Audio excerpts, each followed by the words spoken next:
नमस्कार। मैं सुदर्शन जी चक्र महाराज के बारे में बतलाना चाहती हूँ और उनसे मेरा साक्षात्कार हुआ, मैं उसके विषय में बताऊँगी।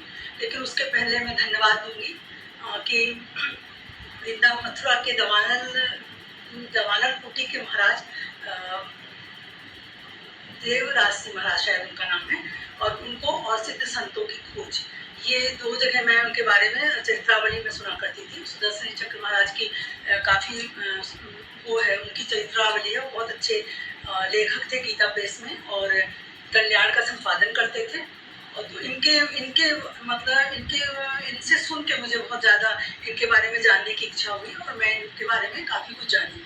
तो उसमें मुझे ये पता चला कि ये बनारस के पास बेलहटा गाँव था, वहाँ के संपन्न ठाकुर परिवार के थे, और इनके पिता का नाम राम किशोर जी था और माँ का नाम स्वरूपा था।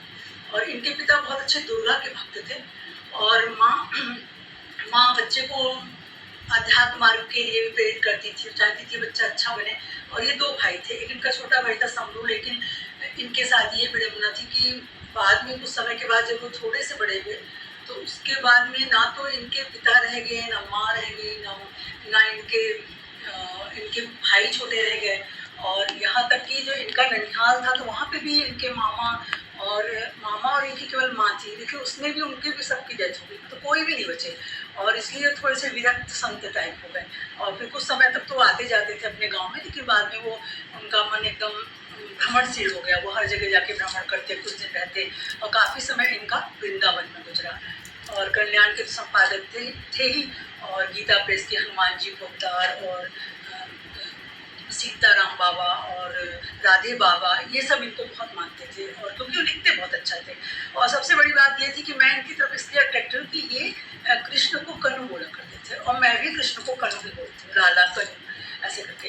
तो ये कनु बोला करते थे। जब इनके छोटे भाई की डेथ हुई, तो कृष्ण भगवान ने इनके कंधे में हाथ रखा, बोला दादा मैं हूँ ना, और छोटी सी प्यारी सी आवाज़ आई। तो फिर ये कृष्ण भगवान इनको कृष्ण को ये हमेशा छोटा भाई ही माने। और वहाँ तक भी कुछ भी बहुत कहा गया कि वो जो बोलते थे वो लिखते थे, और सुदर्शन जी चक्र महाराज को बोल के उन्होंने कल्कि अवतार तक लिखवाया। और कई बार तो वो विरस जाते थे कि मुझे, जैसे भागवत चलती रहती थी, वहाँ पे बेर का प्रसंग आ गया, तो फिर वो बोलते थे मेरे को दादा मुझे बेर खाना है।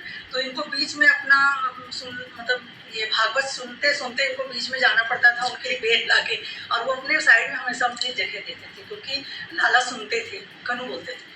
इस तरह की वो आगे बढ़ती गई। फिर सब चाहते थे, हनुमान जी पोद्दार जी चाहते थे कि गृहस्थ हों, लेकिन ऐसी कुछ विडंबना हुई कि जहाँ 3 जगह इनकी बात हुई, तो अंदर से चाहते ही नहीं थे कि मैं गृहस्थ रहूं, क्योंकि कनु ही इनका सब कुछ था। मगर उनके कहने पे भाई जी को मानते थे, बड़े भी थे, तो उनकी बात का विरोध नहीं कर पाए। और जहाँ जहाँ इनकी शादी की बात चली, वो पता चला वो उन लड़कियों की डेथ हो जाती थी। तो फिर ये समझ गए, तो बोले कनु अब कितनों को मरवाओगे, और कहते हैं अब मेरे को गृहस्थ धर्म में नहीं जाना, बस तुम ही मेरे सब कुछ। और इस तरह वो मतलब कृष्ण को कर्ण के रूप में और छोटे भाई के रूप में मानते थे। और बहुत अच्छी पुस्तकें लिखी इनके, और यहाँ तक कि इनका एक वो भी है सुदर्शन चरित्र करके, उन्होंने इनकी पूरी सीरीज है, यदि आपको कभी सुने कहीं देखे तो ये है। और दवानल, उसमें वो देवदास जी महाराज के बारे में बहुत कुछ बतलाते हैं। तो मेरा भी बहुत झुकाव था, क्योंकि हम लोग MP के हैं, और इन्होंने बहुत भ्रमण किया। इन्होंने रामवन में भ्रमण रहे, बहुत समय तक रहे, और चित्रकूट सती अनसुईया, ये हर जगह पैदल ही भ्रमण किया करते थे। तो एक बार जब वहाँ से लौट रहे थे, तो कभी भी व्रत ठान लेते थे, तो इन्होंने कहा कि मैं दिन में 1 बार व्रत करूँगा, 1 बार ही खाना खाऊंगा। तो जब वो चित्रकूट से लौट रहे थे, तो उस समय डाकू मूरसी का बहुत आतंक था। तो ये इस बस में बैठे थे, तो वो सामने पेड़ में आ गया, बस रुक गई। तो इतने सब तरफ से डाकू ने इनको घेर लिया उस बस को। तो बोले सब अपना अपना सामान लेके नीचे उतर जाएं। तो ये क्या थे, ये धर्म वाले थे, कर्तव्यनिष्ठ थे, और सत्यवादी थे, और भगवान के इतने बड़े भक्त थे, तो निडर और निर्भीक थे।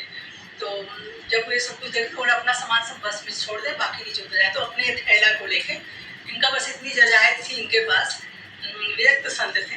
तो उसमें एक पुस्तक थी भगवान की भागवत की, और एक लाला की फोटो थी कनु की इनकी, और थोड़े बहुत रुपए पैसे थे, और 2 कपड़े थे इनके। तो वो उसको लेके जब आ रहे थे तो जो डाकू मूरत सिंह रोक दिया, बोले क्यों, इसमें है क्या तुम्हारा? तो बोले बस मेरा यही है मेरे पास, इसके अलावा मेरे पास कुछ नहीं है। तो फिर जब वो देखे, बोले खोल के देखो इसमें क्या है, तो उसमें बहुत कम पैसे और ये सामान था। तो मूरत सिंह समझ नहीं पाया, जैसे कानून ने उनका उसका जो बुद्धि को ही बदल दिया। फिर बोला, फिर इनके मुंह से बस इतने निकलेगा कि लगता है आज भी उपवास होगा, क्योंकि 12 बजे तक हमको सतना पहुंचना है, तो अब बस कहाँ जाएगी और 1 बज जाएगा, 1 के बाद मैं भोजन ग्रहण नहीं करता। तो बोले क्या बोल रहे हैं आप? तो बोले मैं यही बोल रहा हूँ कि आज भी मुझे उपवास हो जाएगा। मूरत सिंह से इन्होंने कहा। तो फिर मूरत सिंह बोले पता नहीं क्या हुआ उसके दिमाग में, बोला नहीं सब यात्री बैठ जाएं, कोई भी सामान यात्रियों पर नहीं होगा, और ड्राइवर को बोले कि इनको 1 घंटे के अंदर किसी भी तरह बीच में रुकना नहीं और इनको वहाँ पे सतना पहुँचाना, और 100 रुपये देने लगा कि आप कुछ खा लीजिएगा। देखिए कि इनके पास पैसे ऐसे तो बहुत नहीं थे, तो उन्होंने बस मूरत सिंह को देख के ये बोला, आपका ये पैसा किसी के भोजन करने के योग्य है? वो एकदम चुप हो गया, अपना पैसा वहाँ से अपना हाथ को अंदर किया, पैसा लिया अपना और चुपचाप नीचे उतर गया। मतलब इतना इनमें साहस, धैर्य और व्यक्तित्व के धनी थे। मुझे बहुत इनकी जो चरित्र के जो चीज़ें थी, इनके एपिसोड, ये सब चीज़ें मैं हमेशा देखा, मुझे बहुत पसंद आता था। और मैं अपने पूरे घर में, मेरे घर में भी सब सुदर्शन जी चक्र महाराज के बारे में आप कुछ भी पूछिए बता देंगे, क्योंकि मुझे ऐसा लगता था नहीं बहुत बोलते हैं, और मेरी आदत भी है इन सब संतों के विषय में जानने को, मेरे को उत्सुकता रहती है। ऐसे करते करते 30-35 साल हो गए। एक दिन अभी मुश्किल से 3 या 4 दिन पहले मुझे रात को 4 बजे करीब एकदम मैं उठी, मतलब मुझे लगा कोई साइड में है मेरे, और वही सफ़ेद वस्त्र पहने और धोती कुर्ता और एकदम शांत भाव में खड़े हुए थे। तो मैंने तुरंत आवाज़ लगाई, हमारे घर के जो लोग थे, मैं बोली यार ये तो सुदर्शन जी चक्र महाराज खड़े हुए हैं। लेकिन हाँ, वो देखे नहीं, उनके सिर की निगाह, मतलब जो उसमें उनकी आँखें थी वो नीचे की तरफ थी। और बाद में फिर पता चला कि ये कन्नू के जो राधा रानी है, तो उनको ये अपनी पुत्र वधू मानते थे, तो कभी भी किसी स्त्री को आँख उठा के देखते ही नहीं।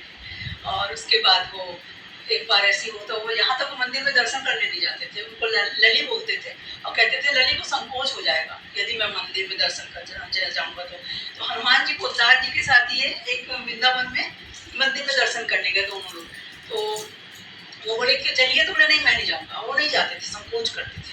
फिर उसके बाद ये हुआ कि थोड़ी देर बैठे रहे वहाँ पे वो पोद्दार जी गए और उनके साथ कोई और भी थे, तो वो गए, इनके लिए प्रसाद लेके आए। लेकिन ये क्या की थे, जब आए थे आशीर्वाद की मुद्रा में थे, और जो राधा रानी थी उनको घूंघट डाल के झुक के उनको आशीर्वाद ले रही थी, और ये इनका हाथ ऐसे था कि आशीर्वाद दे रहा हूँ, मतलब ये इनमें समाधि लग जाती थी इनको। फिर उसके बाद तब तक उनकी आँख खुली तो देखे कोई एक वहाँ का बहुत अच्छे महंत बहुत सारा प्रसाद लेके आए, और उसमें से पूरी इत्र लगा के इनके बालों में लगाए, और उनका भी पता नहीं चला वो कौन थे, लेकिन उनको वहाँ का प्रसाद मिला। बाद में हनुमान जी पोद्दार भी इनको प्रसाद दिए। बोले आपको प्रसाद कैसे मिल गया? तो कुछ नहीं बोले, बोलते बहुत कम थे, संकोची थे, एकांतवासी थे।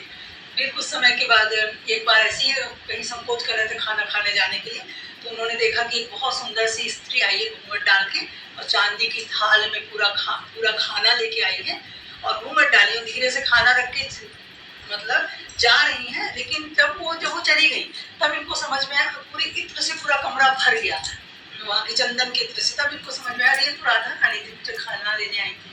मतलब इतने विलक्षण संत थे, और उन्होंने मुझे दर्शन दिया, और मैं बहुत खुश हूँ, क्योंकि मैं 40 साल से इनको रख रही थी कि ऐसे हैं, और व्यक्तित्व के धनी थे, इसलिए इन्होंने मुझे आकृष्ट किया। फिर 2 दिन के बाद फिर मुझे दिखा कि वृंदावन का कोई आश्रम है, वहाँ पे किसी जन्म में मैं इनके साथ हूँ, और मैं साइड जमीन में बैठी हूँ, वाइट रंग की कॉटन की साड़ी किनार वाली, जो पुराने समय में हमारी सासू माँ लोग वो साड़ियाँ पहनती थी, वो साड़ी पहने मैं बहुत खुश हूँ। और मैं उसके साइड में सुदर्शन जी चक्र महाराज खड़े हुए हैं। तो मुझे ऐसा लगता है किसी जन्म में इनकी शिष्या रही होंगी, तो यही वजह है कि फिर जब वो परेशान हो गए तो मुझे दर्शन देने उनको आना पड़ा। और किसी ने भी कहा कि वो तो विलक्षण संत थे, आपको दिखे। मैं बोली नहीं, वो विलक्षण संत नहीं थे, वो भगवान थे, और उनका कुछ ऐसा था जो उनको काटना था कि इतने वो दुख सहे, लेकिन कनु का हाथ कभी नहीं छोड़े। और फिर कहते हैं जब इनकी मृत्यु हुई तो भी बहुत अजीब से हुई, क्योंकि उसमें भी उनके हृदय से एकदम रोशनी निकली, और पूरा कमरा उस रोशनी से भर गया, और फिर उनको भगवान ने अपने धाम में बुलाया। और जहाँ तक मैं समझती हूँ कि ये कृष्ण के साथी हैं, और कृष्ण के बड़े भाई हैं, और ये भगवान ही थे, और हम लोगों का भाग्य था। जिन्होंने इनको देखा तो उनका तो भाग्य ही था, और जिन्होंने इनके बारे में सुना उनका भी भाग्य ही था कि कन्हू के बड़े भाई को यहाँ पे आके इतनी अच्छी पुस्तकें लिखने को मिला, और उन्होंने हम लोग को पुस्तकें दी, उनके बारे में हम लोग को जानने को मिला। ये बहुत बड़ा भाग्य है। मुझे बहुत अच्छा लगा कि उन्हें 2-4 दिन पहले मुझे दर्शन दिए। बल्कि एक दवानल कुंड से किसी का फ़ोन भी आया था, तो मैंने यही कहा कि मैं अभी 2-3 दिन बाद सुदर्शन जी चक्र महाराज के बारे में डालने वाले। बोले वो तो सिद्ध संत है। मैं बोले नहीं, वो भगवान थे। और इस तरह मुझे उन्होंने दर्शन दिए, और आगे भी मेरा ऐसे मार्गदर्शन करते रहें, और अच्छे विलक्षण मतलब विलक्षण भक्त संतों से मेरा साक्षात्कार हो, तो मैं इसको आप लोगों को ऐसे सुनाती रहूँ। राधे राधे। अच्छा बोली पापा।